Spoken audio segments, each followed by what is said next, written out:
Hello and welcome to the VBAC Homebirth Stories podcast. My name is Ashley Winning and I'm the founder of the Motherhood Circle and the creator of the Journey into Motherhood program. Are you wanting to learn more about vaginal birth after cesarean section and find your confidence to birth the way you feel is the best and safest for you and your baby? Spending too much time worrying about the what ifs and questioning if your body is capable of vaginal birth? Well, that's about to change. This podcast is for women wanting to learn about VBACs, especially home births, and for professionals who want to learn more about how to support VBAC women home birthing.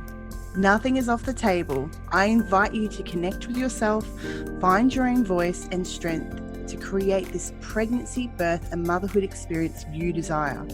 You totally deserve this. If we haven't met before, let me tell you a little bit about me. I'm a mother of two, I'm a doula, a motherhood guide, and have had 2 unplanned and unneeded cesarean sections. And I'm planning my first home and vaginal birth, so it'll be a home birth after 2 cesareans. I'm here to support you along your journey to discover and create your positive pregnancy, birth, and motherhood story. So feel free to reach out at any time if you want support. Now let's get started.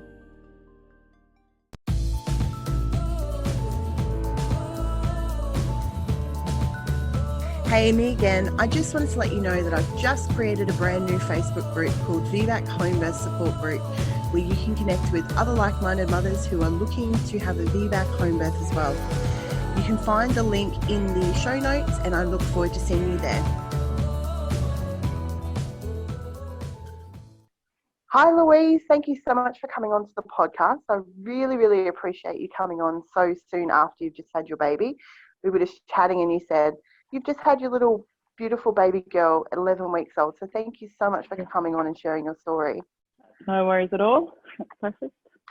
And tell us a little bit about yourself before we get into your birth stories. Yeah, so my name is Louise. I am now a mother of 2. I have a gorgeous little boy called Dan Jr. And he's 2. And I've just had Kieran and she's 11 weeks. We're originally from Ireland, but I moved over with my husband nearly 8 years ago now, and we originally went to Perth, and we were there for about 7 years, and I've been in Sydney for about 1.5 years. So yeah, I'm currently living in just outside Sydney. And it's been a journey so far, especially moving and getting pregnant a little bit just after arriving. So so now I'm a stay-at-home mom. And this little baby's a COVID baby too. Yeah. We had a few things happen while I was pregnant. We had, unfortunately, my father-in-law passed away, so we actually had to go back to Ireland as well when I was 6 months pregnant. So that was thank you very much. Yeah, it was difficult, and it was a bit strange, and I think we just arrived back into Australia just as all the restrictions and things were happening. So I suppose in that sense, like, we were lucky to get back to Ireland when we did. And yeah, I suppose the whole COVID scenario. So yeah, and I suppose when I look back, I was lucky that I had arranged to have a home birth when I did. At that time, because I know obviously it had started to get a lot more popular. So it did, didn't it? Yeah. Awesome. Well, let's start off with your first pregnancy and then go into your first birth. Yes. Perfect. Awesome. So as I said, I was in Perth at the time, and when I first got pregnant, it was a surprise. I was very busy. I was very career driven, and I wasn't quite prepared, I suppose, at the time. But I was very much into like researching the best options for me, myself, and my family. And I think I found the birth centre. So King Edward's had its first birth centre, and the only birth centre I think at the time in Perth. And I went to go and join the midwife group practice.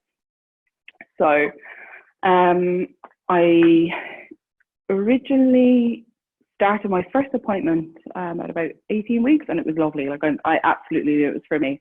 It was really relaxed. It was a lot less, clinical, and I found it really friendly. The appointments were really good in terms of, you're not waiting for hours, or you have the same midwife, the consistency, the same caregiver, and you got to know your midwife or your group of midwives, and you get to talk to other pregnant ladies as well.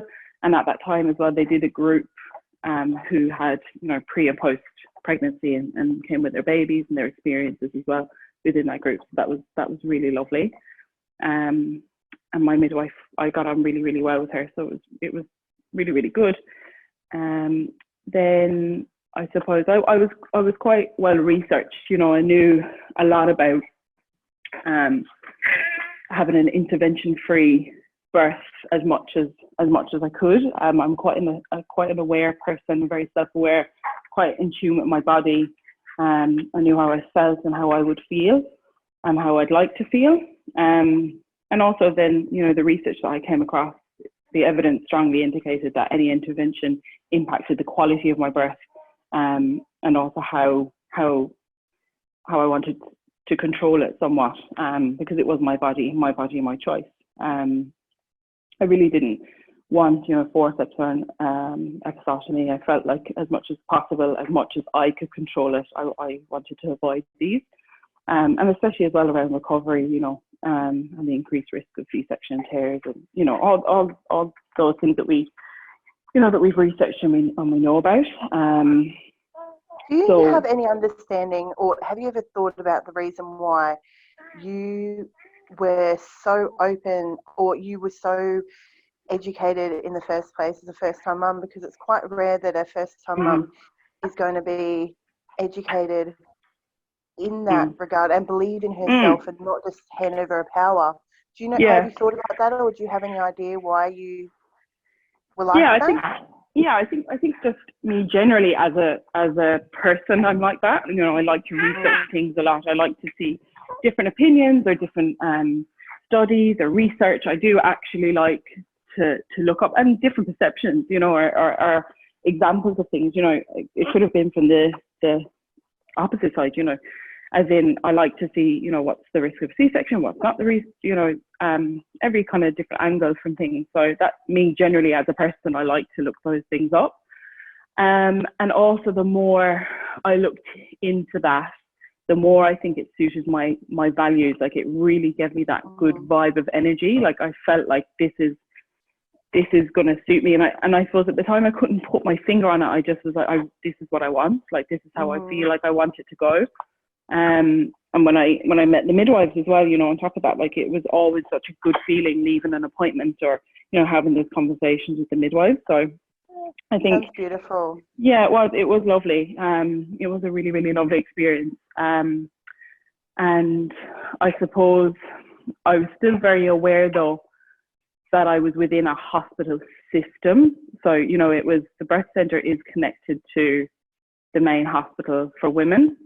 And so I was still very aware that, they were still very succumb to their own hospital policies, the obstetricians, the hospital risks, things like that. So I was very aware of that as well, because I did have to compromise some of the things that I wanted in my birth at the end. So say, for example, some of the tests I had to do, certain tests to be able to birth there, or else I would be risked out of being in the birth centre. And also my weight as well. My weight was a cut-off. I had a cut-off point, and if I went beyond that, I wouldn't be allowed to birth in the water, which was massive anxiety at the time. I remember, I was so desperate to birth on that birth centre. I really didn't want to birth in the hospital. It really didn't suit me, and I was afraid. I was afraid that if I went above a certain weight, or if I tested positive for the stress, or any of those other risk factors, if I had gestational diabetes even at the time, I would have been risked out, and that caused massive anxiety at the time. So as a first time mum, you're kind of doing everything as well to you know, you read, oh, you got to drink raspberry tea, and, you know, all these evidence based studies on the dates and things like that. So I did a lot of that towards the end of my pregnancy as well, the first time. Birthing ball, really watched how I was sitting on the birthing ball, no reclining on the couch, all that kind of stuff on my first birth. And I suppose I came to 41 weeks and 2 days.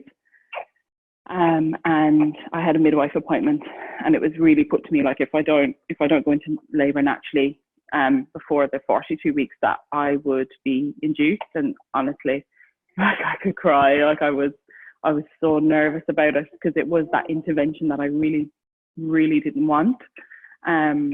And because I knew that a lot of that intervention can lead to, you know, it's an increased risk then of further interventions, like cascade of interventions and C-sections and all that. And, you know, a lot of it as well as your recovery. Like, you know, that you hear from people that have had some of these interventions that, you know, your recoveries,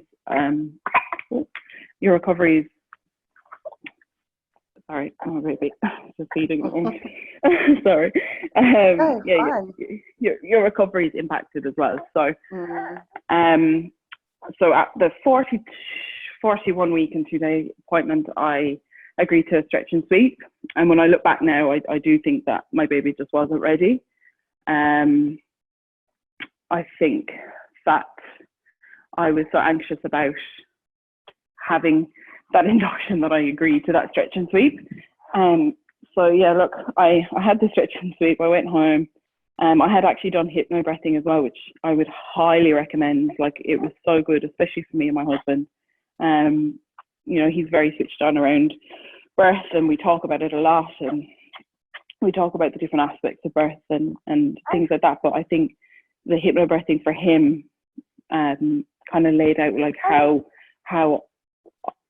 the birth will happen between us, and how he can support me, you know, in terms of positioning or those like pressure points and things like that. So, and as well, how the birth can, how it can occur. So, you know, how with transition phase and things like that, like how I might be, or yeah, so things like that. So, I did a bit of hypnobirthing in a clary sage bath after I had my stretch and sweep.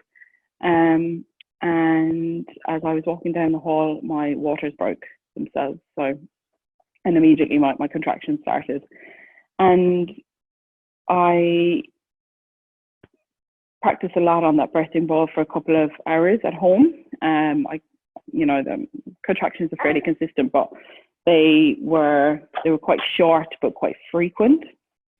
And I suppose as well, as a first time mom, sorry.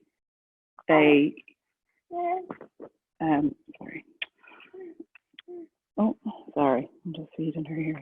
There you go. Yeah, as a first time mom, I thought about those contractions, and I was a little bit nervous. You know, I was like, they were coming quite quickly and quite frequent, and they were quite strong. So I did ring the midwife practice, and, you know, they gave me a lot of reassurance about when to come in and how I felt, and just to check in with my body. So I think my waters broke at around 10 o'clock at night, and I went into the birth centre with my husband, who drove in at about 4:30 a.m. And I met one of my midwives there. And it's quite interesting with the hypnobirthing. Like, I immediately put on the affirmations, you know, the relaxation techniques, things like that, and I immediately went into that. And I went into almost like a very hypno state from the get go. Like, I was really relaxed. I was breathing. Like, I was very tuned out. And from when I went into the birth centre, I spent a lot of time in the birthing ball and in the shower. Spent a lot of time in the shower, actually, with my affirmations on the birthing ball. And when I look back, I don't really have much of a memory of how my labour was, in terms of, you know, how did my contractions feel, or, you know, I think I just really zoned out of them, and it was very relaxing at the time. And so I don't have any like I didn't find labour. I found it quite manageable. That's good. Yeah, it was really interesting. Because I found it really manageable. Were you doing your hypnobirthing? You were doing hypnobirthing. Do you feel like that helped with that? For sure. Yeah, I wouldn't. Yeah, for sure. Yeah, I would have never. We did a lot of meditation together. I would have never. I don't think I would have been in that kind of state if I didn't have those affirmations. Like I was listening to those affirmations and recordings from about maybe 33 weeks. Just in the morning, maybe in the evening, just any bit of kind of chill out time I had. And really focus it, really put you back into your body, how you were feeling, and how the situation in terms of, how your pregnancy is, or and things like that. So I really would recommend it. It was a really good tool to have. I did allow vaginal examinations as well when I was in the birth centre. So I did have one on arrival, and I asked her not to let me know how far along I was. But when I read back on my notes, I think it was about 4 centimetres. So I was in the shower then for hours after that, and had another examination because I started to feel a bit of pressure to bear down. And I was like, it feels like it's too soon. I could feel it. I could feel that pressure that I had to push. But instinctively in my mind, I was like, it's too soon. It's not the baby bearing down. It's something else. And so when I had the examination, the other midwife said that I was starting to have a cervical lip. That my cervix was swollen, and that it was about 7 to 8 centimeters.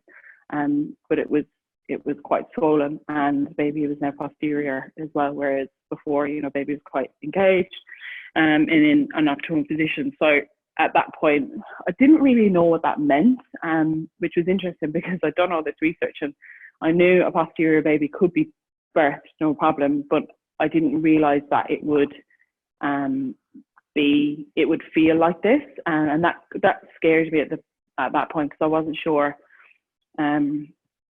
I wasn't sure what was going to happen. My midwives were great, though. They just said, we're going to do a couple of sideline releases on the bed with the contractions, and honestly, they were quite painful. That was the first moment, I think, when I look back in my labour and go, that was uncomfortable. That was quite uncomfortable. And they didn't work. And I think at that point as well, I really wanted a water birth, and I was like, can I just go into the water? I just need to relax. I just want to get into the bath. And so they ran the bath for me. And I got into the bath on my hands and my knees, and I spent a couple of contractions in there as well. But the pain in my back was quite profound, to be honest. And I was surprised by that. So we talked a little bit while I was in the bath, and the midwife asked me if she could examine me again. And she said that my cervix was quite swollen, and that she'd recommend for me to get an epidural and be transferred to the hospital. And that just broke me. Like, I remember thinking, like, I was so relaxed and so calm throughout, and then when she said that to me, it was like everything just had gone not the way I had planned it. And not that I was kind of checking, because usually policies like to check every 4 hours. Was she allowing like a 4-hour period, or was she doing it like, a lot sooner than that? No, I think I was only really checked. I was checked on admission, and I don't remember any policy like that. I think it was more because she knew I was bearing down, and I think she knew that I wasn't ready to give birth. Like, I wasn't ready to push baby, and I think they were just checking that cervical lip. And as well, I think I was coming to the end of my kind of time in the birth center. You get that time after your waters break, and I think that it was coming up to the end of that time that I had to be transferred to the hospital, because you're on a time limit because of their policies. That bearing down that you had felt. I've done a bit of research around this because I had that as well with a high baby RRLT, and a girlfriend of mine had exactly the same. And I actually interviewed a midwife about it and asked her about it. She said it's the natural response of trying to help the baby come down. So it's interesting that midwife was concerned Yeah, I about think, you doing a natural response. And as well, I've read that midwife thinking articles a lot about it as well, because it's a lot to process when you look back and think that you're in that moment. And I trusted my midwife, and I still, I still trusted that she did what she was doing, but I still think that they're quite constrained by the realities of the hospital policies and keeping it as low risk as possible. And I think that cervical lip does throw it. From what I've read, it can be such a no big deal. You wouldn't even know. Yeah. It's become such a big deal as well. Yeah. Oh, for sure. Yeah. It I suppose impacts on your labour time. I think it was more about the time that I was in the centre that, I was coming to that time's up. You've got to go. You've got to go to the hospital. And how long have you been in the centre? Were you coming up to like a 24-hour period, or? No, I got to the centre at probably about 4 or 5 o'clock. And I think at this time it was around 11 or 12 in the afternoon, in the morning. So probably had only been there about 7 or 8 hours, but I had been in labour then about 12. I've been in labour about 12 hours. I also declined the strap test. So at that time as well, they you can only labour for 12 hours in the birth centre. That was their policy. So I think that was probably it too. And I think as well, because I was starting to lose that calmness, like I was really struggling not to push and bear down. And I remember, them coaching me to try and breathe through those contractions, to breathe through those contractions and try and get through them. But I was finding them really difficult. And, I'm in hindsight, and I have spoken to, my midwife for my home birth, and she had suggested a couple of different, movements and active movements, and a bit more time, I suppose, in terms of like trying to turn baby, or trying to, manage that pain a little bit better, which is, that was a big fear for mine going into my second labour. So I had a bit of debrief with my midwife to talk about that. So the two midwives I had, they put actually the cannula in my arm while I was in the birth centre, because I think they knew I'm not the best hospital person. I haven't spent a lot of time in hospitals. I haven't had to get any needles, or I haven't broken any bones, thankfully. So it was quite an unknown for me as well. I didn't want to go to the hospital because I felt like, that's where you go when you are sick. And that's just how I felt in my experiences of being in the hospital. So when the midwife put the cannula in my arm, and then they transferred me then to the hospital, which is just like a little tunnel through. And I just remember, like, I was so heartbroken. I was really upset about how, I had been so positive about how my first birth was going to go, and how much research I had done, and how aware I was, and how this wasn't how it was supposed to go. And as well, it's that little bit of unknown. I knew about how to labour naturally. I knew that my body could do that. So when I was being moved for an epidural, I just, I thought about a lot of that cascade of interventions that we've all heard about, and I wasn't comfortable with it. So I had the epidural and pretty much just chilled out in the bed for a couple of hours. My husband got some sleep beside me, and they had checked me about 3 or 4 hours later. They had hooked me up to the drugs, to get labour going and help dilate, but it actually had the opposite effect. My cervix was still quite swollen, and I had gone down to like 5 or 6 centimeters, I think. And both me and baby were fine. Like none of, there was no distress. There was no elevation in heartbeat, or no dramas between either of us. So we were very happy, very content in terms of, our health. But again, it was time. The surgeon came in and said, you've been here for a couple of hours, you're not dilating. We can you can wait on another couple of hours and see how you go. And so I said that, I want to wait, we'll wait. And still, there was nothing happening. He was just very happy and contented there. And yeah, so then I think at around 6 o'clock, surgeon came in, and with my midwife from the birth center stayed the whole time, which was lovely. Like, I was so happy to have her there.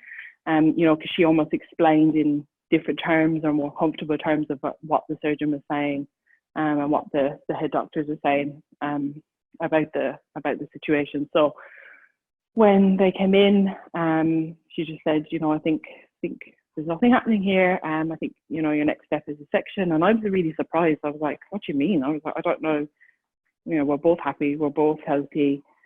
I didn't understand why a section was being called.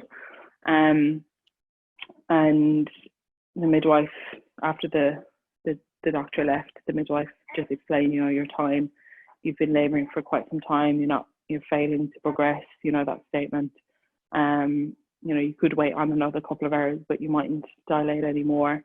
And that's why, a section's being called, because you're not progressing.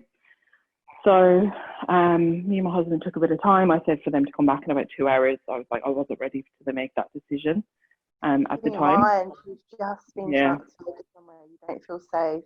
No. You don't feel comfortable.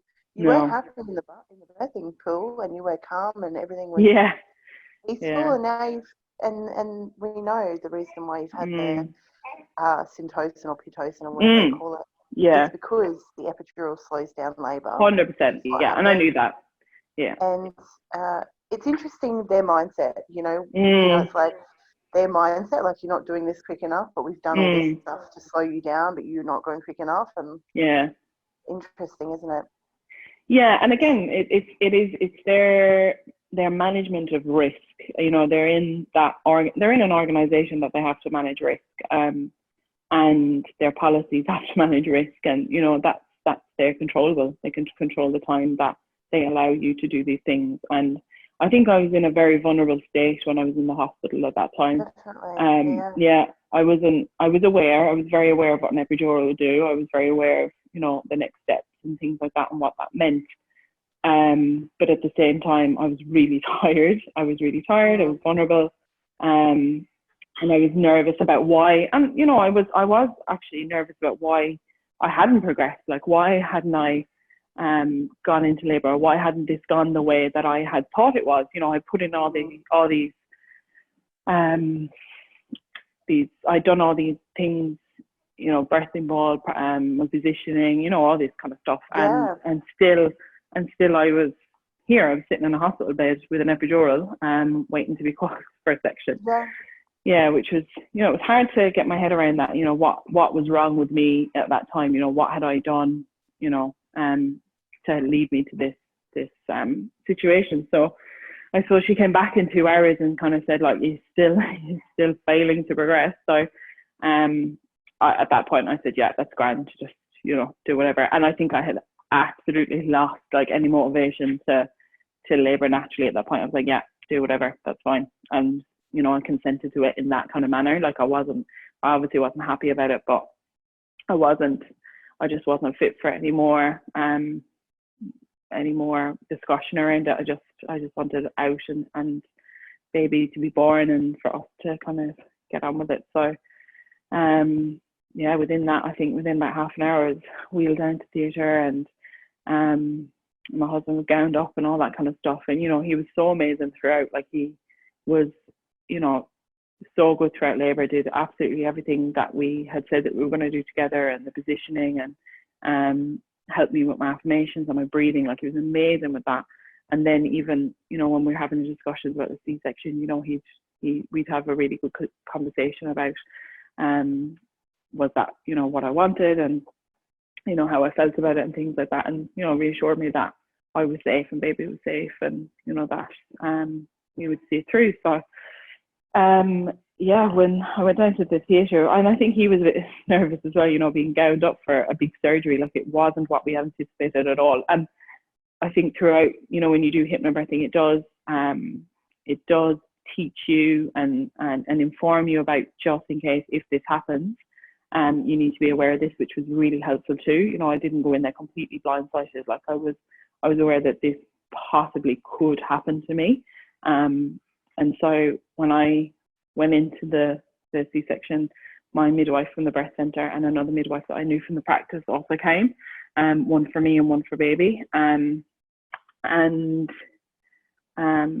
when we were waiting to be wheeled in, you know, they said, do you want the core clamping? Do you want baby to come onto your chest right away? This is what's going to happen.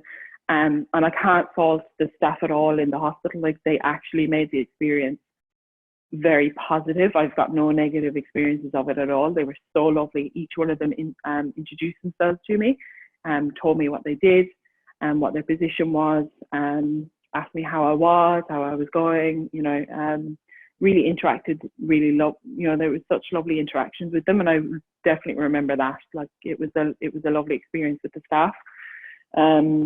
And when I got wheeled in with, and Dan was beside me, and you know, they talked me through everything. They talked me through what they were doing. Each staff then would say, I'm going to do this now when baby comes. You know, it was actually a very, very positive experience for me and Dan. It wasn't a scary moment while I was in there, which was good. Makes a difference as well, being involved and asking you what you want. Like, yeah, you know, that's so nice. And yeah, I say so nice because it doesn't happen often, but it should be the bare minimum that happens. But yeah, I'm so glad you got that. Yeah, because I was surprised to read and hear, you know, so many other people's experiences of, you know, not being able to hold baby, or you know, and not having that interaction with the staff. And I said, like, you know, I did have had a really good experience in that sense. So, which was, you know, yeah, so which was good. And then baby Dan was born, and he was taken just across to get a quick check over, and then was brought to me pretty much within about 2 minutes, even less. So they, you know, held him over the drapes and said, this is him, and then brought him over to me for some kind of chest and skin to skin. But I was I was really zoned out of it, I'll admit. Like, I wasn't really with it at all. Throughout, you know, after that process, like, I was definitely shocked that I was in a theatre having surgery, and shocked then that I had just had a baby in that way, which was difficult. And I think all the drugs as well made my brain quite fuzzy.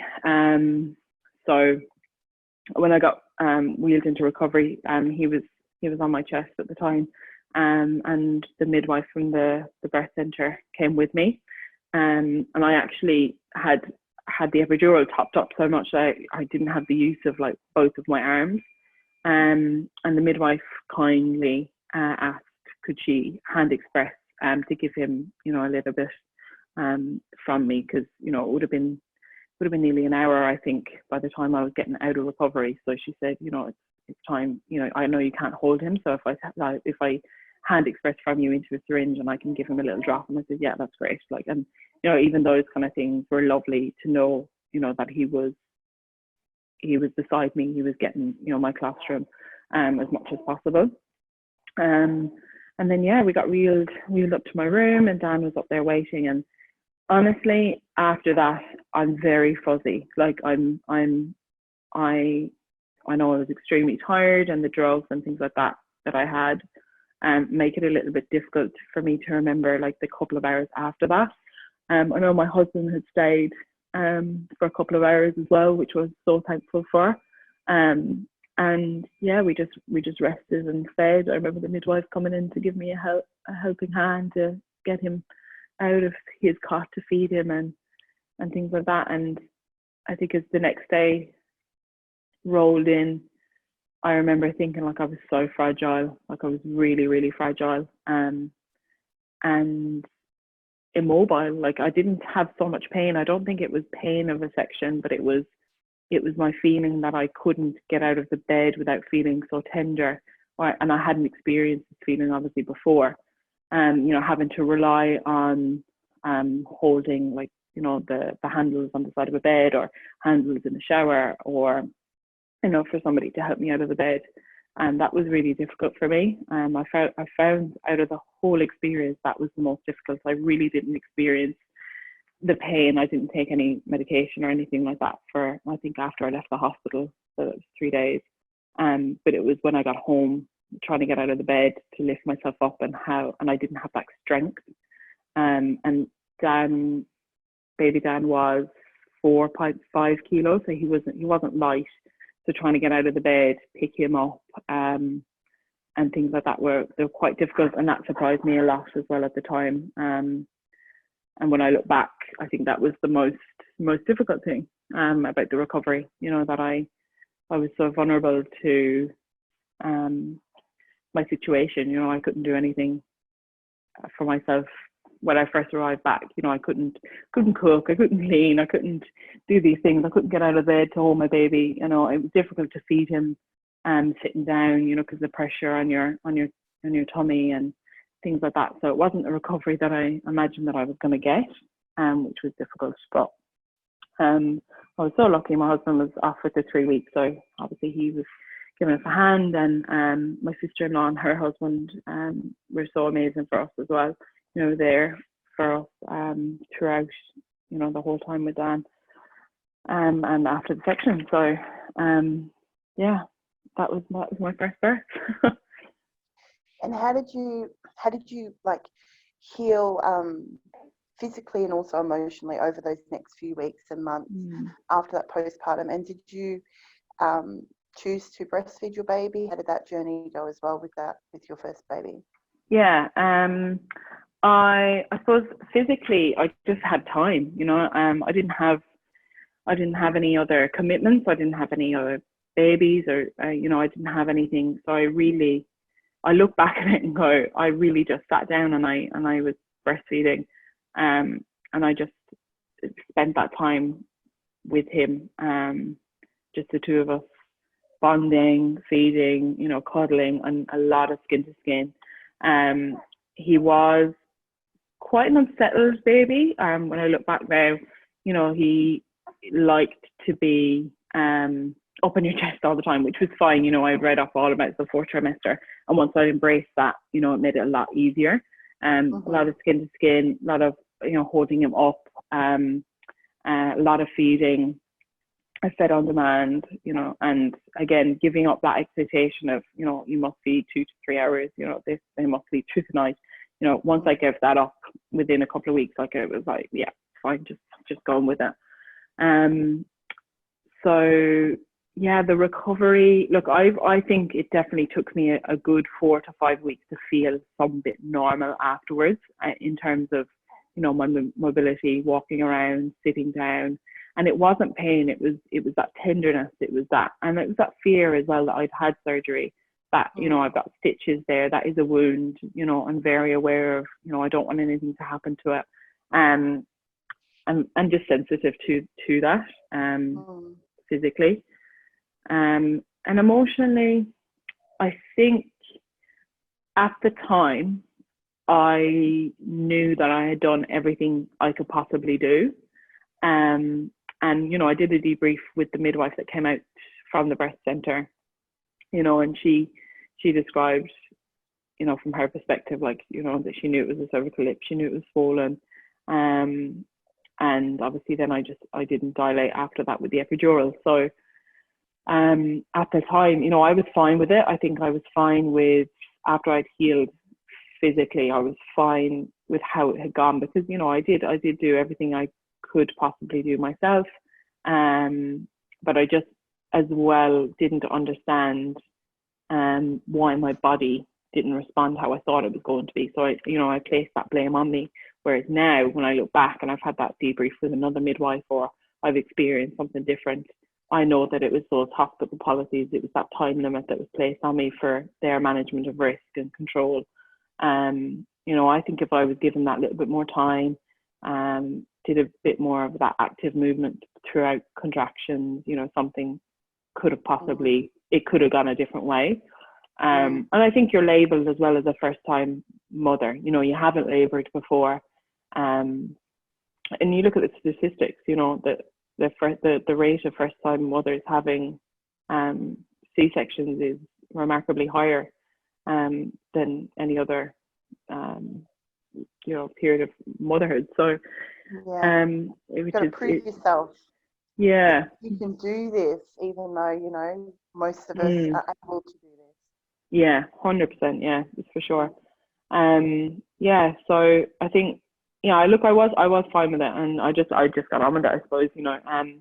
Our breastfeeding journey was good. I had that initial discomfort in the beginning for a couple of weeks, and he was a big baby, so I used to feed quite a lot as well. But I just went with it. I didn't succumb to any pressures of only feeding for this amount of time. I did find block feeding helping a lot because I had a bit of an oversupply at the time. But I got good advice from the midwives at the birth center, and we used to have the meetings as well, the post and pre and post pregnancy meetings as well as the groups with the other midwives and other women from the birth center. So that really helped. I think after about 4 weeks, that discomfort had kind of ceased, and you're kind of getting into the swing of it. You're getting used to waking up at night time and just feeding on demand, really, and getting into that new routine of having a newborn. So we breastfed for about a year, which was great. So that was pretty much Dan's birth. Oh, awesome. And when you conceived your second child, was she a surprise? Was she a plan? Did you know you wanted to be back? What sort of happened when you conceived her? She was 100% a surprise. Aren't they all? We didn't plan our babies. She was a surprise. And before I got pregnant, which was interesting for me, I was looking up, what the systems were in Sydney, because I had originally had Dan in Perth. So, how your health system's differently, how does midwives interact, how is the systems in Sydney. So I did look it up, and I remember using those Facebook groups and asking a couple of questions and kind of just, sussing it out and how it was over here. So I'd done a bit of research and I'd looked into a couple of things, and I'd written down a couple of notes, and I left it to the side. And then I found out I was pregnant, and I found out I was pregnant quite early. I think I was like 3 weeks, and I knew and I knew instantly that I wanted a VBAC, straight away. And I even said to Dan, I'm not having the same experience that I did before. I couldn't imagine having a C-section and having a toddler to run around with. And I think that was my main motivation. Dan is such a wild, he likes to explore, he's full of energy, and, we love to get out and do bushwalks and hikes and, playing and things like that. And I couldn't ever imagine not physically being able to do that with him. And that, I think that was my biggest motivator. And also moving from Perth to Sydney, I don't have any family in Australia anymore.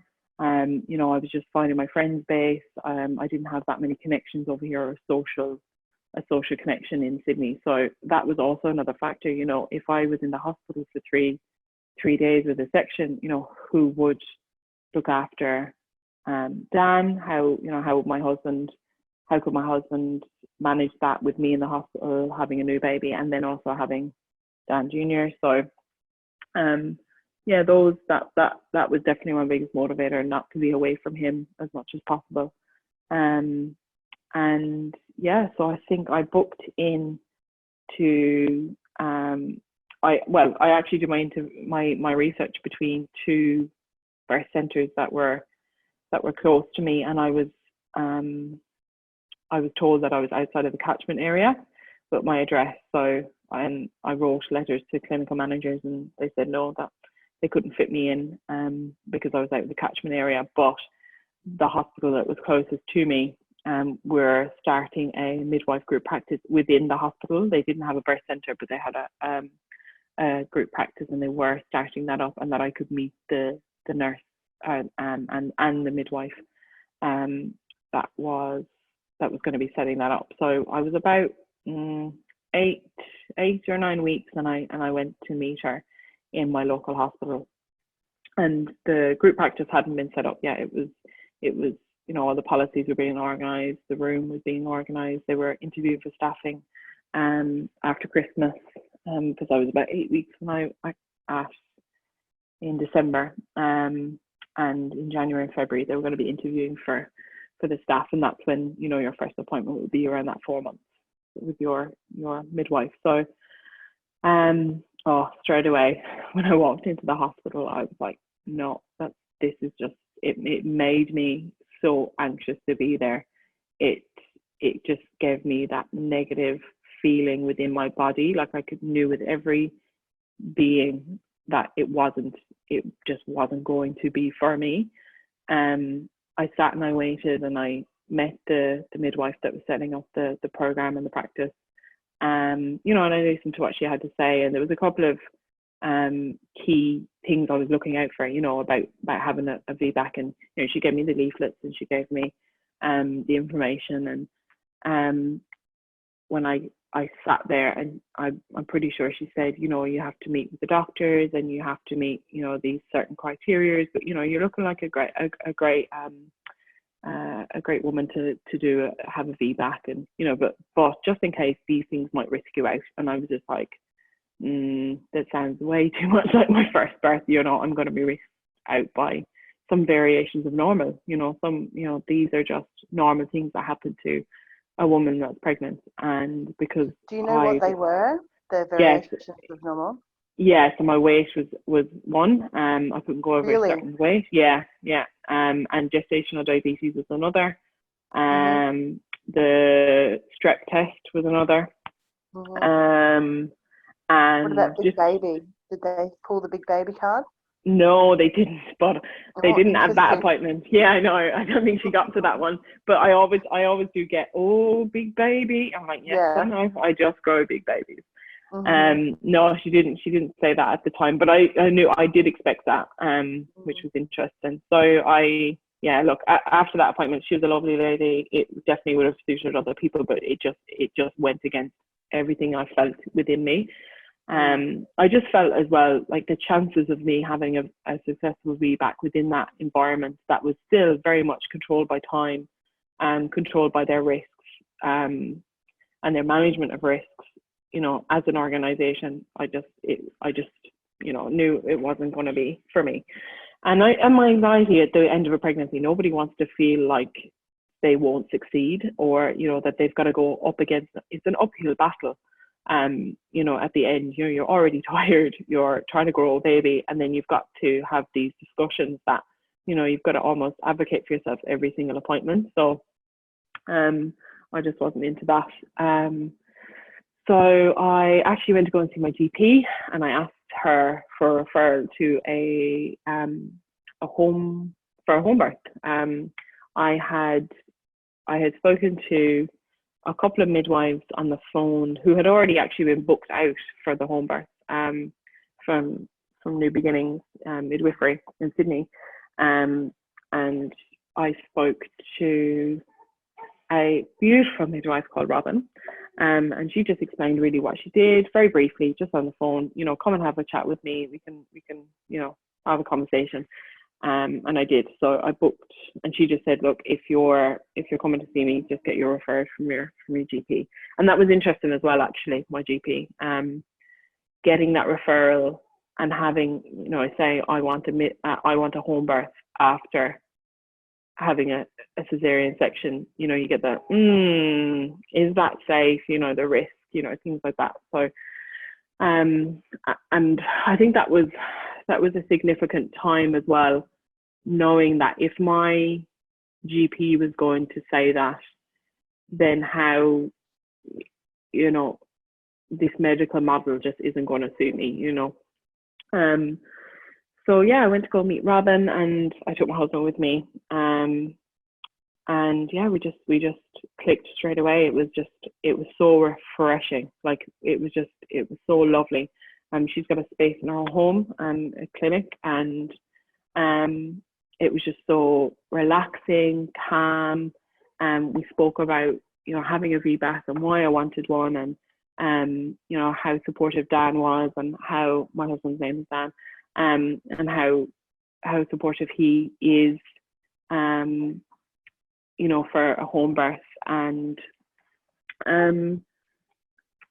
yeah, and what a home birth would look like after a section. So I had done a bit of research in terms of, you know, what are the risks of having a VBAC? What are the risks of, you know, having a vaginal birth after a C-section?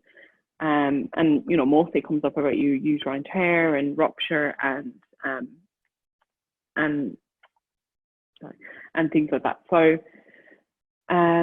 I spoke to Robin about that, and you know, she went through all the risks, but then also she went through the risks of having section as well, and having that hospital birth, and she spoke about why I wanted a home birth. And I think at the time, I think we both felt just so uncomfortable. I think that I am so in tune with my body. I am so aware of the interventions that were placed upon me, and again, I couldn't imagine that recovery, having a section and having that recovery with another toddler within the situation, our personal situation and what we're in. You know, we don't have any family around us. We are, you know, a small family unit for ourselves, so it just wasn't going to work for us.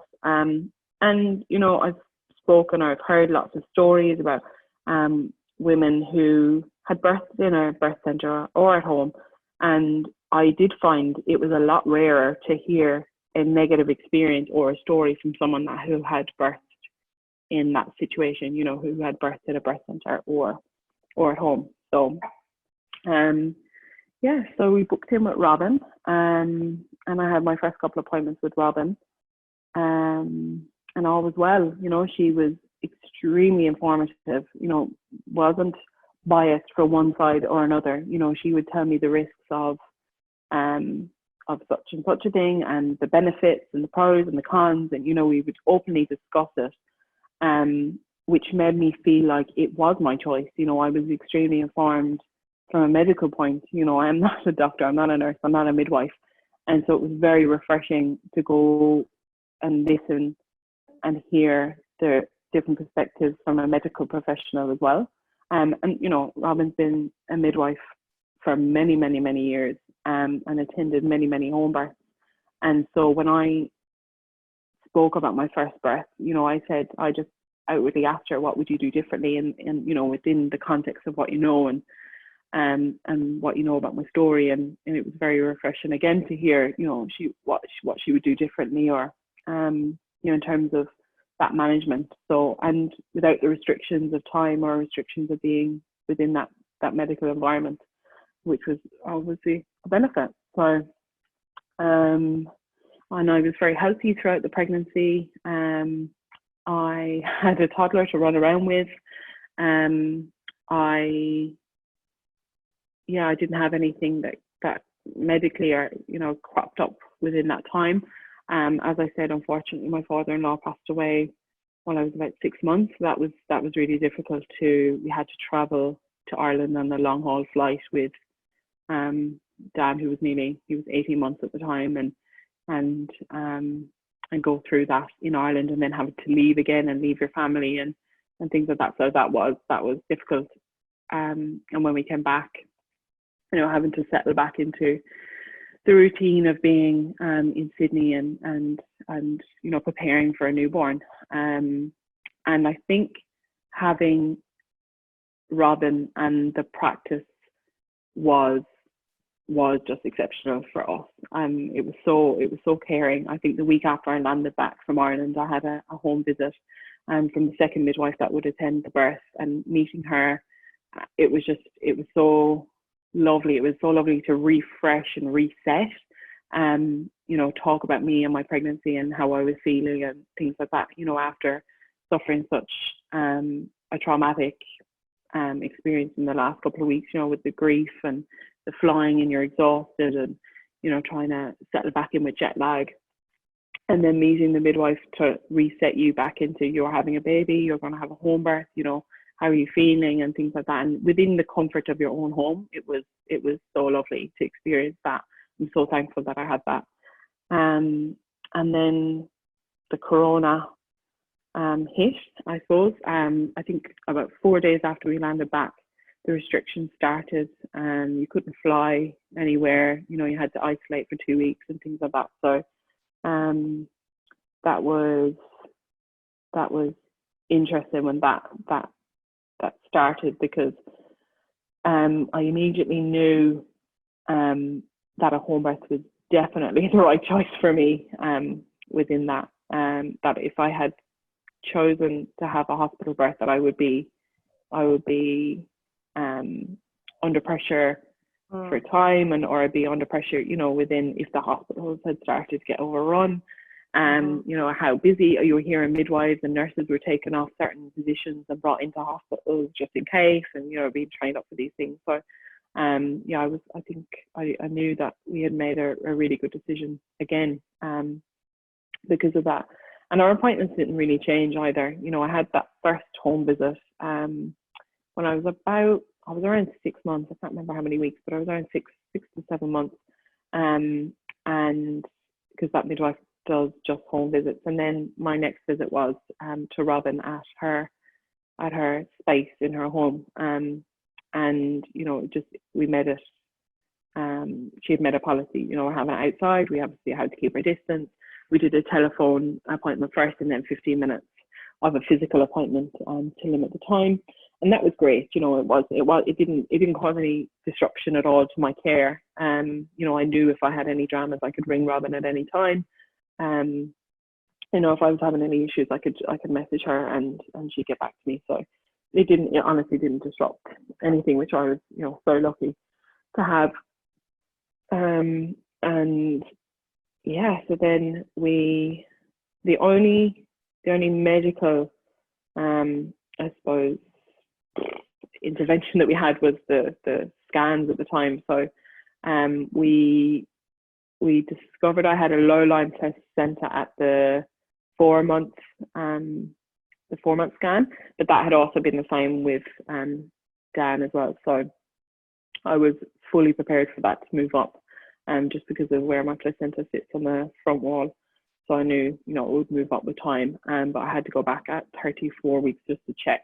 And so when I was at that appointment, I remember saying to my husband, I bet you that the lady will ask me, am I being induced for a big baby, or she'll talk about having a section, and she'll talk about my scar. And, you know, she did. She listed it all off exactly how I said she was going to. She asked me, was I going to be induced because I was expecting a big baby? And I think she was shocked to hear that I was going to have a home birth after a cesarean section, because wow, yeah, it was so interesting. Like, and that was it. You know, it was interesting because I suppose she's in a medical environment, and that's just the expectation. So when I said I was having a home birth, so common for her to hear that. Yeah, exactly. And so when she said, "Oh, you're having another big baby," blah blah blah, and I just said, "Yeah, that's fine. You know, that doesn't bother me at all." And it was interesting that, I suppose, when you hear so much about you having a big baby and how this will impact your birth, and, you know, I had done all the research about that. I had read, you know, all the evidence-based studies and the research that's been done about having a big baby and the issues with birthing a baby with the shoulders and things like that. And I suppose I would talk myself up and say, like, no, everything suggests that it's safe. It's, you know, it doesn't impact on your birth. It doesn't impact on you know, you birthing naturally. It doesn't impact on your recovery, you know, having a big baby. Big baby isn't a reason for an induction. A big baby isn't a reason for a C-section, you know, and it isn't. But I suppose it's that fear around it in that medical environment, and again, it's another risk that they feel that they need to control. So and it did get into my head a little bit, you know, when you hear people say, "Oh, you're having a big baby," and it did get into my head. You know, I had those discussions at night with my husband and going, do you think we're doing the right thing? You know, do you think I'll be okay? And, you know, it does get into your head when you get that little bit of vulnerable and the quiet, you know, it goes quiet and you think about it. And then you just have to reset yourself again and say, no, I've read the research, you can see the evidence. I spoke to Robin. And I debated for a long time whether I'd actually find out, you know, and I know scans can be notoriously wrong. But, you know, when you go in there and they say, do you want to know the size? And, you know, I just said, yeah, look, we'll go with it and we'll see. And no, they were fairly spot on, give or take about 500 grams. So it was, and I was actually happy that I did find out for myself. I knew I could prepare myself. I could say, you know, as long as I position myself right, you know, as long as I'm not birthing on my back, you know, if I'm not going to have an epidural because I'll be at home. So all those interventions, I knew I could navigate through that. So that was that. I had big babies too, and for me, I was like, the World Health Organization said up to 4.5 kilos is within normal range. So I just kept saying, unless my baby's bigger than 4.5, we're not going to be discussing this. I'm expecting a 4 kilo. That's totally normal and fine for me. Yeah. And it's amazing that they say the cutoff for my experience was 4 kilos. Wow. For, you know, what they want you, then they want you to have a cesarean. And, you know, women are birthing bigger babies than 4.5 kilos every day, perfectly fine. But for some reason, they're so risk averse to that situation. And it does get in your mind, you know. So many women do have cesareans due to this baby creeping up to a 4 kilo mark, which in my opinion is not a huge baby. That's just within normal range, you know, up to 4.5 kilos is within normal range. Yeah, and I kept saying to myself as well, you know, they've got these percentiles for a reason. You know, my baby is on the bigger size and the bigger scale, and they have to be, you know, like they have to be. You know, there's smaller babies. There's, you know, there's babies that are in the middle. Like, we're all different, and I think that was important to keep reminding myself that. Yeah, a bigger baby doesn't necessarily mean that, you know, I'm going to tear or I'm going to have some complications around that. And I think at that point as well, I was very much about, I need to be very aware about my positioning, because when I was having Dan, I was in the shower on the birthing ball, but I would also recline. I was reclining a lot, and I feel like that gave him the space to move posterior, and that he wasn't sitting on the cervix like he should have been to support me dilating. So I was very aware of my positioning and how to position, and doing the research on what positions, you know, in labour that would benefit me and baby most. So yeah, again, and I knew I was going to have a big baby. I knew, and I was prepared for that, which was obviously good, because she was a little bit bigger. Then I'm always aware of, you know, having that home birth and how different it is to the norm, I suppose, at the moment. And I can say that, you know, I don't know anyone that's had a home birth. Like I you know, I'm originally born and raised in Ireland. I don't know anyone that had a home birth bar, you know, my great grandparents. You know, even my grandparents didn't have home births, and they were in the hospital. So I suppose I was very aware of the mentality around it, you know, as well, of how, you know, hospitals are the safest place to be, or you know, and that a home birth is a taboo kind of subject, I think. And we made the decision not to tell anyone that we were going to have a home birth.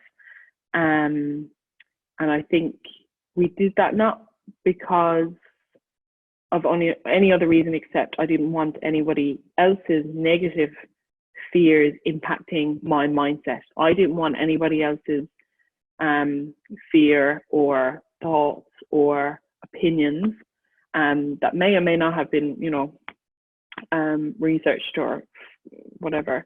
I didn't want them impacting on what I had decided or what I had thought was best for me, and I didn't want that to get into my head. I think that's a really good, you know, thought process to go through, to really consider if you are going to tell people your plans. What sort of experience are they open-minded?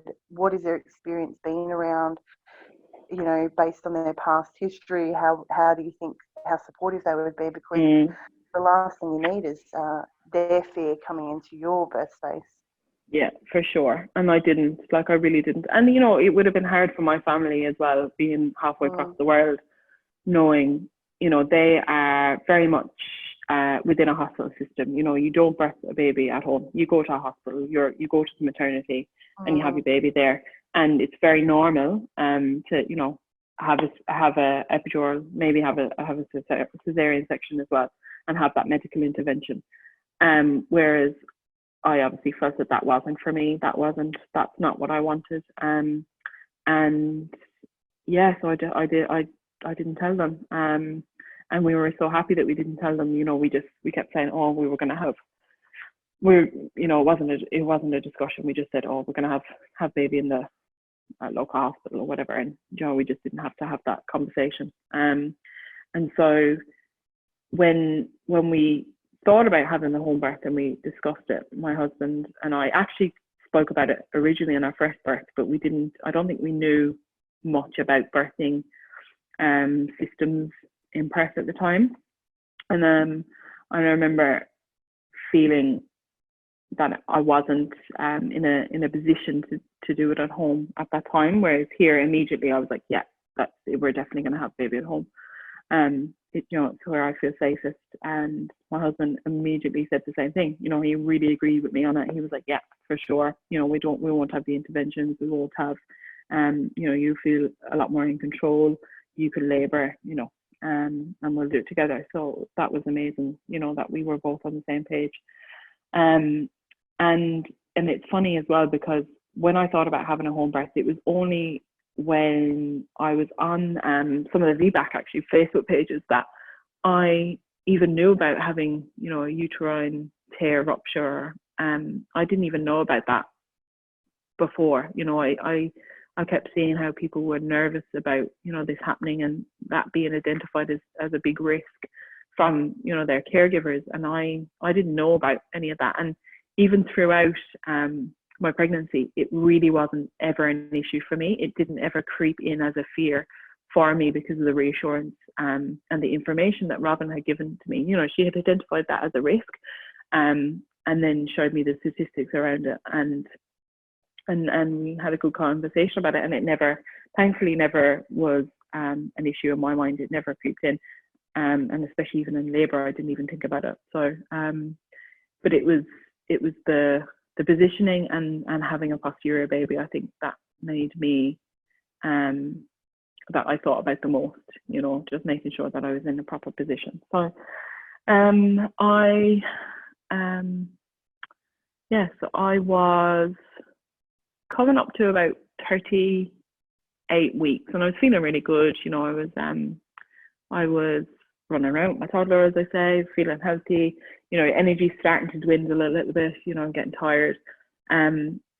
But it was funny. I look back and I said, I haven't even started drinking my tea. I haven't really eaten that many dates. You know, I'm casually sitting on the birthing ball at times. You know, in the evening.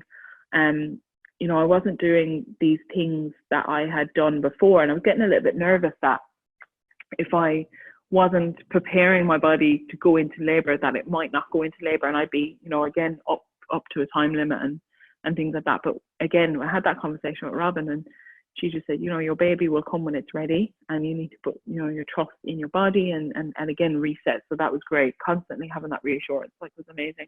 And not feeling anxious to go into labour at a certain point. And I remember agreeing with my husband not to tell anyone when the baby was due. So we didn't tell anyone. We actually gave like a date, I think 4 or 5 weeks later than we were expecting, because, you know, when you're constantly being asked, and it is, you know, it's people's well wishes, but when you're being asked about due date, that kind of that made me a bit anxious. You know, you're kind of waiting for the date to come, and when the date comes and goes, and you think, oh, what's wrong with me? Why haven't I gone into labour yet? You think that you're late, and you know, it's a bit disappointing to see that date come and go, and you're just kind of waiting on tenterhooks. So we told everybody the wrong date on purpose, and we agreed that, you know, any time between 37 and 42 weeks and 1 day is term. The baby can come at any time between that, and not to feel rushed, and not to feel like I'm overdue or late or under or anything like that, and just have no expectation of a date. You know, I said from the time when 37 weeks came, great, I can go into labor anytime in the next five weeks. So I think that was such a relief for me.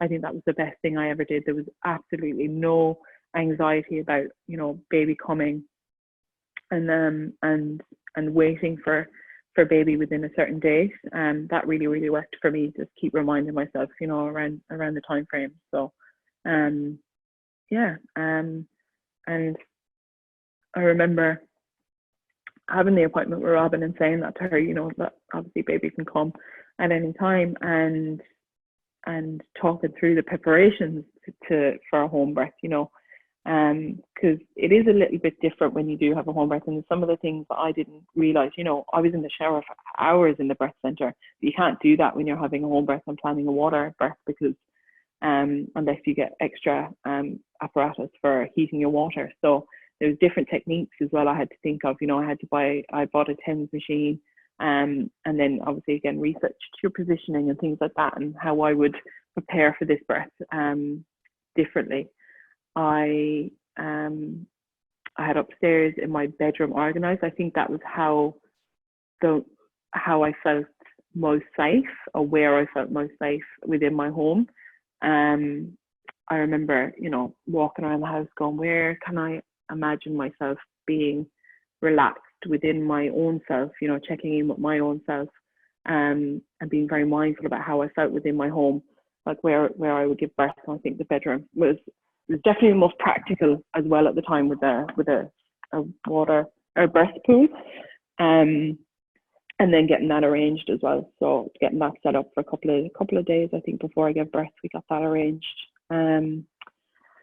Yeah, so also the practicalities of having like a toddler while you're having a home birth is interesting as well, because I'm, you know, as I said, I don't have family in Australia this time with this birth, and we were new to Sydney, and as well with the corona restrictions, you know, about having people over your home and restricting your contact with lots of other people. So and you know, my toddler Dan was quite, you know, he's quite attached to us. You know, he doesn't have anybody else really, an adult figure at the time. So I was, my main motivator to have the home birth was to make sure that I was available to him as much as possible, and as a family, you know, and so he doesn't see me going to hospital and coming back with a baby and being away from him. And I don't, you know, I'm a stay-at-home mother, so, you know, I do all those things with him.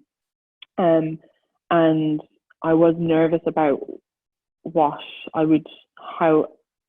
would organize Dan within the home.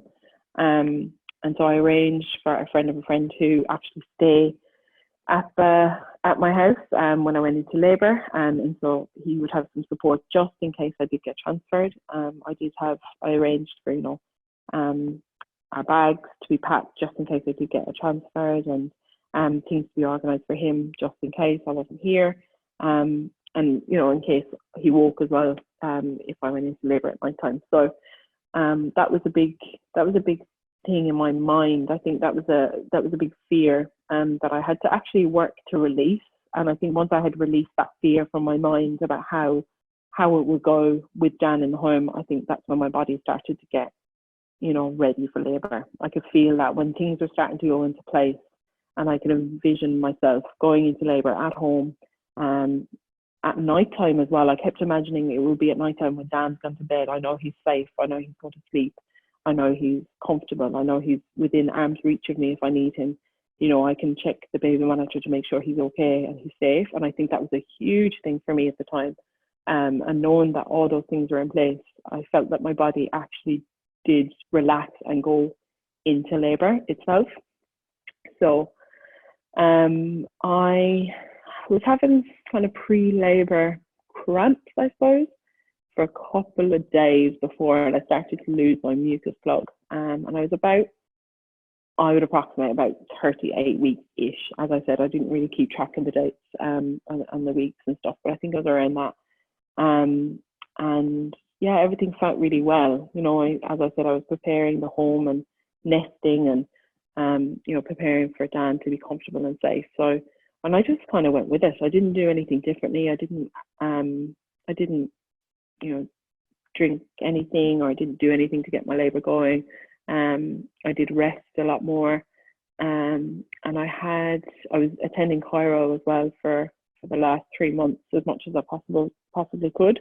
And I felt that really worked with aligning my pelvis. I could feel my body more aligned and more in tune with itself with every adjustment that I would get. And I felt like that really helped with my positioning and baby's positioning as well at the time. And after an adjustment, I had a magnesium salt bath. Just had, good 20 minutes of relaxation, and my music plug started to go. So, as I said, I just relaxed, took it easy. Told Robin that was happening, and she was like, "Great, just you relax and keep in touch." And things were starting to get going, but I was very aware that things could fizzle out, and it could take weeks and weeks. That the plug would regenerate, and I could still be in labour or in pregnancy in a week or 2 or 3. So I woke up on a Saturday morning about 7 o'clock, and it was my first contraction. I know when you think, oh, what does a contraction feel like? And I knew straight away that that's what it was. It was that wave. It was that wave of a surge of pain, and then going back down to, trickling out and fizzling out. So it took me a while to acknowledge that that's what it was, but I remember being woke and going, oh, that feels different. Maybe this is it. So we got off, we had something to eat, I took Dan to soccer, and I started to actually track them from about 8:30, because I felt that they were quite consistent, for that hour and a half. We took them to soccer training, and I actually just walked around the pitch outside, just kind of breathing through them and tracking them, and they were very manageable. Like I just knew that they were there. We went and had breakfast, and then we went down to another local park just down by the water. And I think more of a distraction as well to me to not. I felt like that's what I needed. I felt like I needed fresh air. I needed to walk. I needed to be out and about, and I needed to distract myself as much as possible. And I just really did go inside to my body and think, like, what do I need? And just take those few moments out and go, I want to do this, without thinking too much about it. So we went down to the local park with a coffee and walked around and just enjoyed the sun on my skin, and walked around and enjoyed Dan playing around in the trees and things like that. And it was so lovely. It was such a lovely moment as well, the three of us just together. And then after that, I came back and I cooked dinner and got ready, and I knew, I think, that I was in labour at that point, but I knew that I had hours ahead of me. I don't know what it was, but I knew that it wouldn't ramp up until I knew Dan Jr. was safe in bed. And I instinctively knew that my body won't let go until I know he is safe and asleep, and that I will have the space and the freedom to welcome this baby into our home, a new baby. So yeah, we just went around our business. I think I went for a nap around 3 o'clock and went to lie down, and I messaged Robin and said, like, I really do think that this is labour. They're fine. I'm not really tracking them anymore. I know they're fairly consistent. They're lasting for about, I don't know, I think they're like 30 seconds of that wave.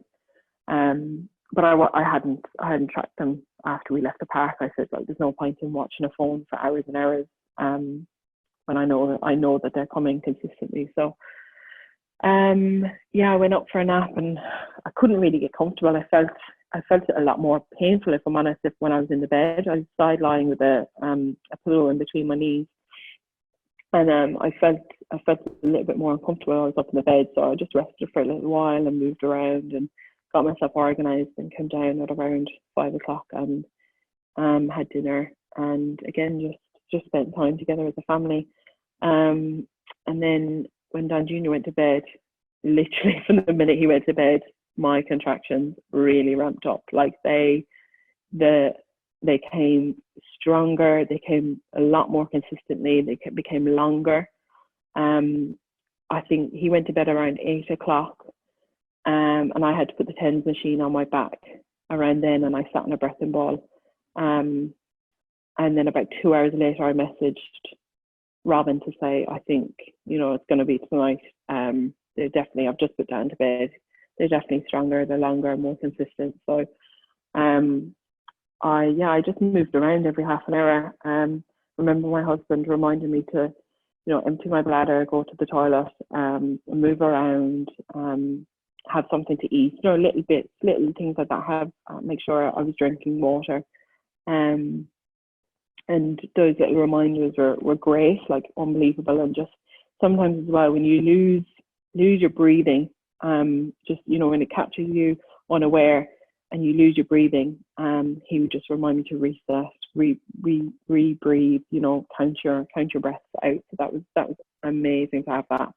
And I did, I went between a couple of different movements, I suppose, from the bed and on the breath and ball and things like that. And I was very aware not to use the shower at that point either, because I knew that I wanted the breath in the water, and I knew that was going to be like my last tool, I suppose, in the toolbox that would get me to the end. Again, I think labour was really manageable for me at that point. I've been in labour since, say, 7 o'clock that morning. It was probably now about 9 or 10, and I still felt it was very manageable. Like I knew it was there, I knew it was strong. I had to breathe through them, but in between, I can have a kind of conversation, or I can have a little bit of a giggle and a laugh. And but around 11 o'clock, I think I managed to message Robin and say, I think you need to come, because I was starting to get a bit of a different feel. Like I felt different when I checked in with my body. I felt a little bit different. I could feel my body very gently bearing down, and it wasn't the same feeling I had with my first labour with Dan. But when that was happening, I needed my husband to do the pressure points on my back, and that was incredible. Like the minute he did that, it went away. So yeah, my midwife, and actually she asked me if a student midwife could come, who I'd met in a couple of the appointments before, and I agreed. It hadn't been pre-planned, but I was like, yeah, more than happy for her to come. So she came, and the second midwife was called, I think, about an hour or an hour and a half after that. Robin then also said to start preparing the breast pool. So that was being filled as well, and I knew it was, with every contraction I was getting, it was getting a little bit more difficult to breathe through, or a little bit more difficult to get through. And in my head, I definitely used the technique of, like, it's only a minute, you can get through a minute, just breathe a minute, and that really worked really well for me. And some of the other affirmations I could concentrate on. And so yeah, Robin came, and it was funny. It's such a different experience when you're at home. She didn't do any examinations. I asked her, did she think I was in labour? She's like, you're definitely in labour. And then when I started to have that little feeling of bearing down, I was scared. Like I was really scared that the same thing was happening, that I was having a posterior baby, and that, I'd be transferred to the hospital. And I was so fearful. And thank God for Robin being there and just really reassuring me of that. How does it feel? Where is your feeling? Are you able to breathe through it? And just really checking in with how I felt. And I said, no, actually, it feels a bit different. And she said, okay, well, your body's doing what it needs to do. And at this point as well, my waters hadn't broke. So I was a bit like, oh, am I really in labour? Because this isn't how it went the first time. And I kept asking Robin, can you check me? She's like, no, we don't need to. You're letting your body do the work that it needs to do. So, but within about 20 or 30 minutes of her being there, like, I needed her to put pressure on my back, and I was really feeling that bearing down feeling. But again, as I said, it was completely different. But when I was unsure of myself, I didn't know that it wasn't a posterior baby, So she directed me then to go and actually labour on the toilet for a little while, just while we were waiting for the breast pool to come. And when I was on the toilet, she did check me. She just had a quick check, but not like a full examination. And she just said that my waters were bulging just above baby's head. And I asked her, could she breastfeed? And she said, well, and she kind of listed out the cons of doing that. And again reminded me, you know, my body is doing what it needs to do. There is a reason why the waters haven't broke. You know, it's giving baby lots of space to move around while the baby's in the water. It's giving protection to the baby while it's still in the waters. And that was really reassuring for me, because I kept going like, oh, my labour can't progress unless my waters are broken. But, you know, when she reminded me of why they haven't broken yet, like that was incredible. So, and it was really, really refreshing again. And yes, I laboured for a little while on the toilet. And then I moved to getting in the pool, and I can't describe how amazing that is. I actually still get the feeling of just pure relief when I got into that birth pool. Like, it was unreal on my back, my whole body. I get very cold in labour, and when I got into that birth pool, it was just amazing, like the feeling of the warmth. And yeah, so I was in there for a little while, and actually just on my knees, holding myself up with the handles on the side of the birth pool, and just bearing down, pushing down. And I was unsure again of myself, which is, I think, the fear from the first labour. You know, I was so sure of myself in my first labour. I knew what to do, but this time I was second guessing myself because it didn't go right the first time, and it didn't go the way I thought it was going to go. So this time I was second guessing myself. I was asking Robin, should I push? And she goes, do you feel like you need to push? And I said, yeah. Well, she said, do it. Go with how you feel. So, you know, encouraging me to, again, check in with my body and how do I feel, and do I feel like it's right? And having that trust in yourself that you can birth this baby. And you know if something feels wrong, and going with it. So she would check baby out with the intermittent monitor, and she was fine. And yeah, she checked in with me about if I had any pain, and I didn't, so that was fine as well. And yeah, just said to just go with it and bear down if you needed to. So I think I started to push. I'd say probably got into school about 2:00, and I started to probably push her, and it was very strange feeling, because I still again hadn't birthed my waters, and my waters hadn't broke. So I think about an hour I was in the birth pool, and I managed to, maybe an hour and a half, and I birthed my waters. And that was such a strange feeling. Like, it was almost like a relief at the end. Yeah, so that was bizarre. So I was happy I had done that. And there was a long period of nothing happening. But in between bursting my waters, and I didn't have another contraction for quite a long time. Well, it felt like a long time to me, but I think they said a couple of minutes.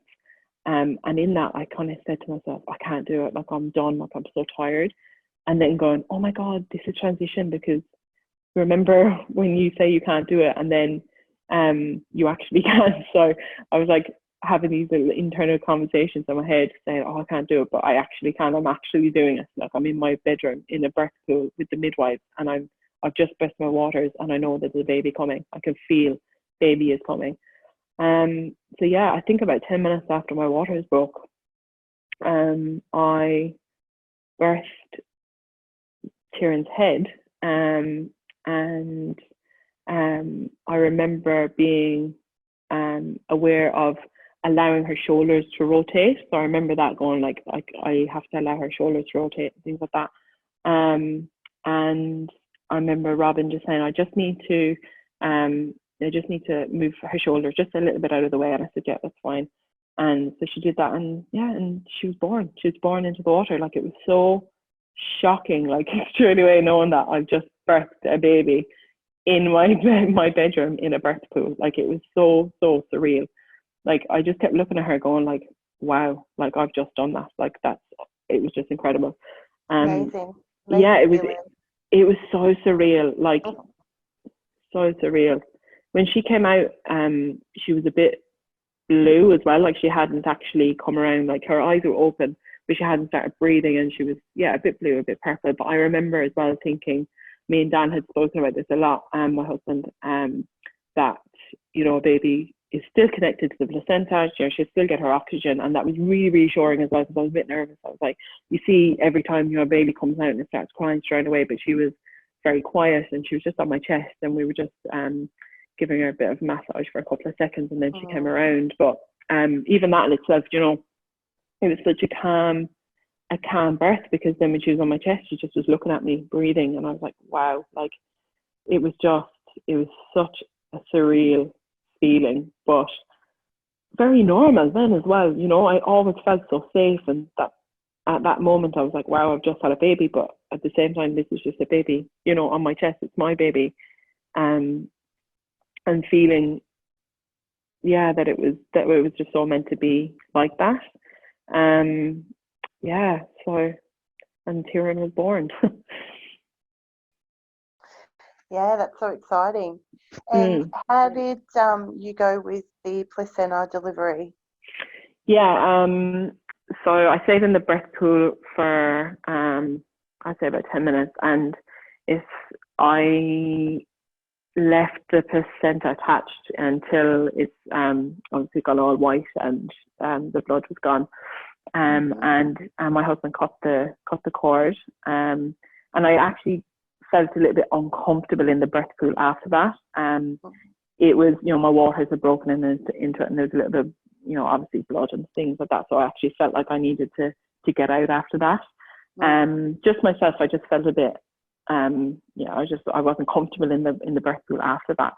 So the placenta was a bit strange. You know, you get these little contractions, very soft. I had little soft contractions, and having to deliver it and deliver that placenta, it felt a bit strange, but you know, it didn't take long. I delivered them when I got out of the bed. I'd say about maybe 20 minutes later. And yeah, it wasn't a drama. But after that, then obviously the midwives are, you know, in the same room, and they're making sure you're okay, and nothing intrusive at all. Like, you never feel like you're being watched or you know, interfered with, or you know, you never feel like unsafe or uncomfortable. You know, they're just doing their own things around the room, and, you know, keeping an eye on you, and, you know, kind of letting you know what's going to happen now, and when the placenta came out. And I also, I knew from looking at Tyrion at the time that, you know, she was a big baby, and I was kind of like, oh, I wonder if I, like, you know, have a little graze or a tear or anything like that. And so when I had delivered the placenta, I just asked them just to have a little quick look. So they said, oh, we'll do a few things first, and we'll come back then, and we'll have a little look. So, and they had a little look, and I had like the tiniest graze and a tiny little tear that they didn't touch at all.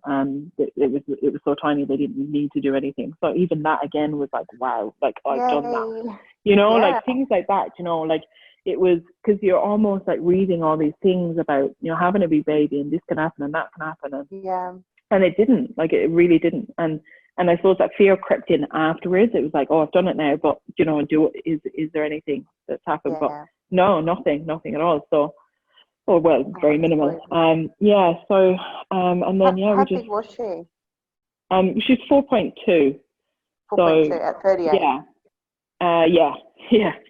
I think she was 38, around that. So, so, you know, she wasn't massive, like, but I knew from, you know, you can see the little chubby arms on her and things like that, and little back fat already. So I was little like, healthy. 100%, yeah, for sure. So, and then it was just such a lovely, relaxing feeling, like me and my husband just to enjoy having her on my chest. You know, she had her first feed, latched on perfectly, like, and it was amazing. It was just such a beautiful experience. You know, we were just sitting there on my bed at home, and they, you know, the midwives were doing their notes, and they were doing their, you know, cleaning up and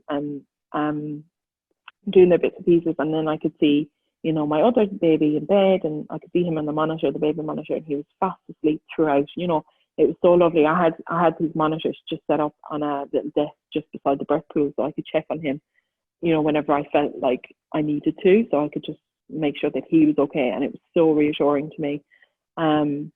And yeah, it was so different. Like, it was so relaxed, and we were just loving it. And then the midwives then just said, look, we're going to bring you in for a little shower, and just, you know, make sure everything's okay, and then we'll tuck you into bed, and you know, you need to relax. So I was like, this sounds amazing. I was like, this is beautiful, no worries.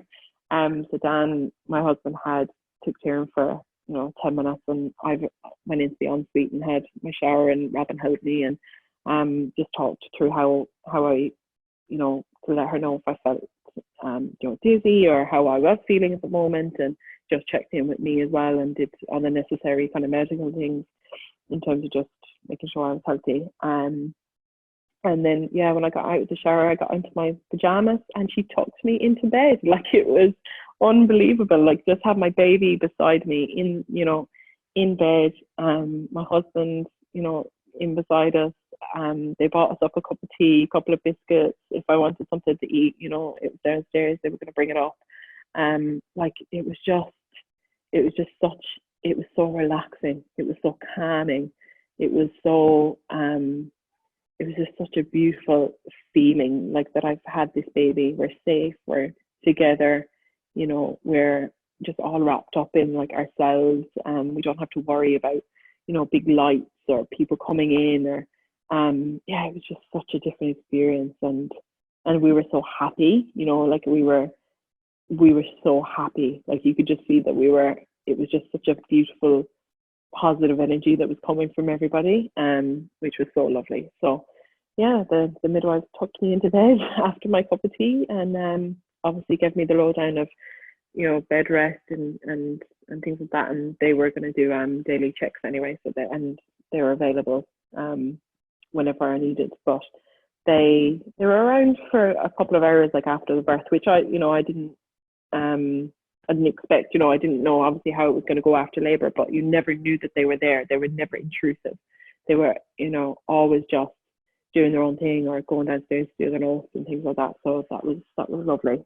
And yeah, so she was born at, I think it was 4:30 in the morning on the Sunday morning, in our bedroom. Beautiful. It sounds so, like, I don't know, perfect. Like, it just sounds so beautiful, and so loving, and so supportive, and easy. You know, this is how life should be. It sounds beautiful. I'm so glad you had that experience. Yeah, so am I. And I think it's interesting when you look back the second time, and you know, I look at my toddler Dan, like, he's fine. You know, there's no dramas with him. But when I look back and go, like, the experience that I've had at home with Kieran, and the birth that he had, you know, it is so different. And, you know, I almost not feel guilty, but, you know, you look back and go, like, I didn't really get to hold you for your first few hours, or I didn't get to breastfeed you. You know, you were breastfed through a syringe, and, you know, things like those little moments, so that I've missed out on that. You know, I'm thankful I've had them with Kieran, and again, like, I am obviously thankful that we're all healthy, but I think it was very unnecessary for him. And yeah, so can relate to those a lot of the feelings that you felt. Yeah, oh, for sure. The whole process, yeah. How was your healing with after your vaginal birth? Yeah, so C-section birth. Yeah, it's interesting because, so, like, I was full of energy. Like, I was so full of energy. I was probably awake for about 24 hours, you know, after her. And so we let Dan Junior stay in bed, and he got up about maybe 8:30, and I didn't actually get up with him. My husband got up with him and got his breakfast and things like that. And we decided that we would slowly introduce him to baby, like, you know, when he was kind of a bit more alert. And so when he came in, I just felt so good. Like, I felt like I had so much energy and happy hormones, and was fully with it, which was incredible. You know, I was able to greet him with open arms. and, you know, cuddle him and hug him and pull him up to me and things like that, you know. And I just kept thinking, I could never do this if I had a section. Like, I couldn't even pick up my own baby, you know, when I had deception, and I would have never been able to do that. So I did stay in bed with the midwives' directions. You know, they said, like, you've got a bit of healing to do in terms of you've had just a baby, you know, you've delivered your placenta. So they do recommend like 4 days bed rest. So I did stay in bed a lot of the time. But again, like, I was full of energy. The graze was a little bit uncomfortable just when I was walking on like day 3 and 4. Like, I came downstairs, you know, and had dinner with the family, and it did feel a bit uncomfortable, but nothing like, you know, on a scale of 10, probably like a 5. I actually made up those pads with the witch hazel and aloe vera in it, and they worked an absolute treat. Like, they were incredible. Like, they were amazing, you know, for a bit of swelling and things like that. And that really was the most notable thing. So my recovery, with the graze was the most uncomfortable. And again, like I said, the had witch hazel and aloe vera pads I had frozen, and so I used those, and they were perfect. Like, they worked perfectly. I just put them in. I had them in for a couple of hours, and it felt great. I think on day 4 and 5, that was that kind of peaked. Just a bit. I think probably as well because I was doing a bit more walking around, or you know, I wasn't lying down as much. And the midwives also said that, you know, that's what happens. And the tear, I didn't feel anything with the tear at all. The tear was just at the back a little bit, like millimeters, I think, and I never had any ache or any uncomfortability around that at all. And then the postpartum bleeding and things stopped, I'd say, about maybe day 10. You know, I remember with the section that was going for weeks, like weeks and weeks. Whereas afterwards, after I had tearing, that lasted for about 10 days. And it wasn't anything significant at all, which was really surprising, actually. I thought it would be a bit more. And just mentally, like, just so happy. Like, no kind of, you know, your hormones are obviously, you know, moving around and changing, and you always hear like your day 3 baby blues and your day 3 crying when your milk comes in and things like that. You know, a lot of those things that you hear. And I honestly didn't get any of that. Like, I felt like I was so happy and healthy and comfortable and safe, and I just didn't get it. And I was waiting for it. I was very like anticipating, like, this is going to happen to me, and I knew it was going to happen, but it just didn't. And which was so refreshing. Again, you know, I had all that time to spend as a family together and adjust as a family of 4, and things like that. So it was so lovely. I was so lucky to have my family together and be like that. So and I suppose as well, from the environment in which I was, you know, brought up and raised in Ireland, you know, when you have a baby, everybody flocks, like all your family and your friends come. And I suppose I have the luxury of being at home on my own, and I don't have to navigate those well-wishing and visitors and things like that in the most positive way possible. You know, I can just be at home and rest and you know, feed my baby, and I can, I suppose, check in with my family and my friends on my own terms, if that makes sense. So it was a really easy recovery. You know, I was out bushwalking, I think, on like week 2, and going to playgrounds and stuff like that, so, which was lovely. Wow. I'm Yeah, so glad you had so a different. great recovery and such a positive experience as well, because it's what you wanted with your first one. And you know, obviously such a positive experience for you now, leading in with 2 little ones. Yeah, that's it. And I had so much more energy to interact, you know, with my toddler. You know, you don't want to be you know, he wants to play, or he wants to run, or he wants to come up for hugs and cuddles. You know, I wouldn't have been able to do that. Or I would have, but it just would have been extremely uncomfortable. It's very different. Yeah. So, and I was so so happy I didn't have to experience that. You know, we were just really happy as a family of 4. And even being very aware of his needs as well, you know, like he only ever knows like me and my husband really as his primary caregivers. You know, he doesn't really have any other adults in his life, so he needed a lot more connection with us, you know, in terms of a lot more emotional and physical. You know, he needed more hugs and cuddles and time, and you know, there's a new baby that's just arrived into his space, and trying to adjust to that as well as being a 2-year-old. Like, I was very aware of that, and being aware of trying to, you know, make sure he has that connection with me as much as possible. So and you know, and letting go of the expectations that, you know, it's all gonna be fine and he's gonna just get over it. I kind of navigated it in such a way of, you know, trying to give him more. I'll give him more, and it's worked a treat, to be honest, for us. You know, he's settled in. He's settled in really well with her as a family of 4, and the fact that I've been able to get out and about with him as well, which has been amazing. So yeah. And hence why you're telling your story 11 weeks postpartum, and feeling confident, and you sound energetic as well. Yeah, like even the night feeds. I think maybe the luxury of being used to getting up at nighttime as a second-time parent, maybe.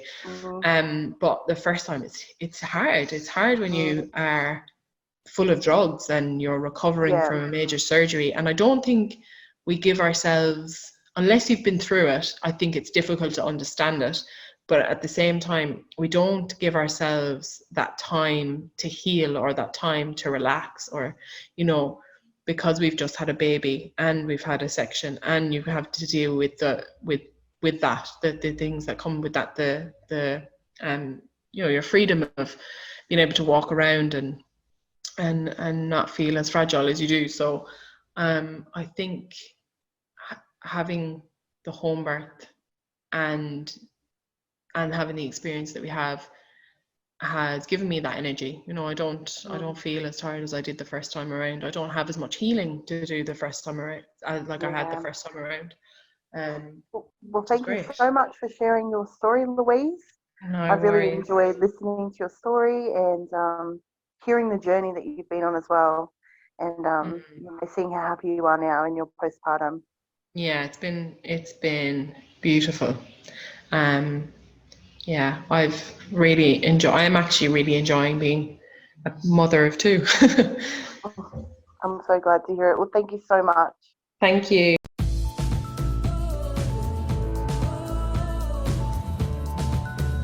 Hey, me again. I just wanted to let you know that I've just created a brand new Facebook group called VBAC Homebirth Support Group, where you can connect with other like-minded mothers who are looking to have a VBAC home birth as well. You can find the link in the show notes, and I look forward to seeing you there.